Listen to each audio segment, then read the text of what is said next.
Welcome to 14 दिन में बंदी पटाओ योजना पार्ट 2। पार्ट 1 में मैंने तुम्हें बताया था कि बंदियां ढूंढनी कैसे है, उन्हें अप्रोच कैसे करना है, डिटेल्स कैसे एक्सचेंज करनी है। इस पार्ट में हम ये जानेंगे कि डिटेल्स एक्सचेंज करने के बाद लड़की से चैट या फिर कॉल पे बात क्या करनी है। नंबर 1, देखो तुम्हें उसका नंबर या इंस्टा मिल चुका है, बहुत अच्छी बात है, पर यहाँ पे कुछ चीजों का तुम्हें ध्यान रखना पड़ेगा, वरना तुम पूरे अट्रैक्शन की मां चोद दोगे। ना ही तो तुम कभी भी इस लड़की को गुड मॉर्निंग या फिर गुड नाइट का टेक्स्ट भेजोगे, ना ही उससे सारा सारा दिन चैटिंग या फिर कॉल पे बात करोगे। मोस्टली लड़के क्या करते हैं ना, लड़की से बात करते टाइम जैसे ही फ्लो बनता है ना, उनको बहुत मजा आने लगता है कि यार ये लड़की तो बहुत ज्यादा इंटरेस्टेड है मेरे अंदर, और वो घंटों घंटों बात करते रहते हैं उस लड़की से, क्योंकि मजा बहुत आ रहा है ना। और बंदी ना यहीं पे समझ जाती है कि ये फोकट आदमी है, इसके पास और कोई काम नहीं है। सारी बातें तुम उसको बता देते हो, अपने अंदर क्या क्या कमियां हैं वो बता देते हो, पूरी मिस्ट्री की मां चोद देते हो। And guess what, she doesn't find you attractive anymore and she puts you in the friend zone. इसलिए अगर वो जल्दी जल्दी रिप्लाई कर रही है ना, तो कोई जरूरत नहीं है सेलिब्रेट करने की। अगर लड़की लेट रिप्लाई कर रही है तो तुम कंप्लेन भी नहीं करोगे। Number 2, always text with purpose. बिना बात टेक्स्ट करने की कोई जरूरत नहीं है। एंड अगर तुम्हें बाकी लड़कों से स्टैंड आउट करना है ना, तो टेक्स्ट मत करो, वॉइस नोट भेजो। एंड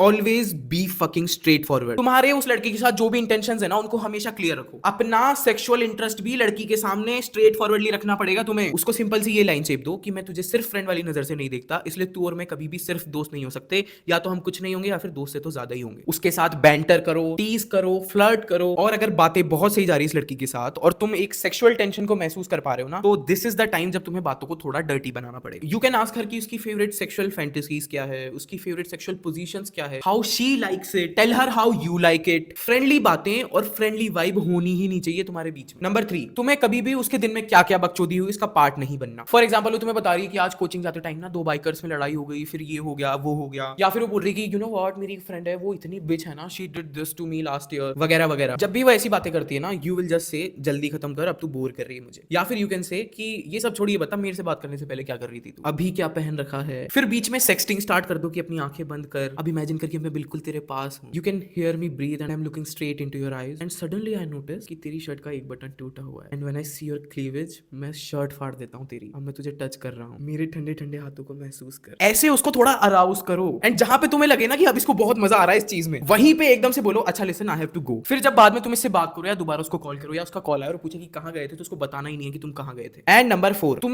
मैक्सिमम इस लड़की से 2-3 दिन बात करोगे, एंड अगर दोनों साइड से इंटरेस्ट बराबर है ना, तो then it's time to set up a date. तुम किस तारीख को मिलोगे वो क्लियर होना चाहिए, किस लोकेशन पे मिलोगे वो भी क्लियर होना चाहिए, कितने बजे मिलोगे वो भी क्लियर होना चाहिए। हमेशा ये चीज याद रखो कि तुम इस लड़की को बिल्कुल भी इंप्रेस नहीं कर रहे हो। तुम्हारी पर्सनैलिटी ही ऐसी होनी चाहिए कि इंप्रेस्ड तो लड़की ऑलरेडी होनी चाहिए तुमसे, ना ही तुम इस लड़की से वैलिडेशन मांग रहे हो, तुम बस उसको एक एक्सपीरियंस ऑफर कर रहे हो। And if she is acting unsure, pull back and start ignoring her a little bit, क्योंकि स्कैरसिटी से वैल्यू क्रिएट होती है। बाकी पार्ट 3 में मैं तुम्हें ये बताने वाला हूं कि डेट पे करना क्या है, बात को सेक्स तक कैसे लेके जाना है, इसलिए फॉलो करना मत भूलना।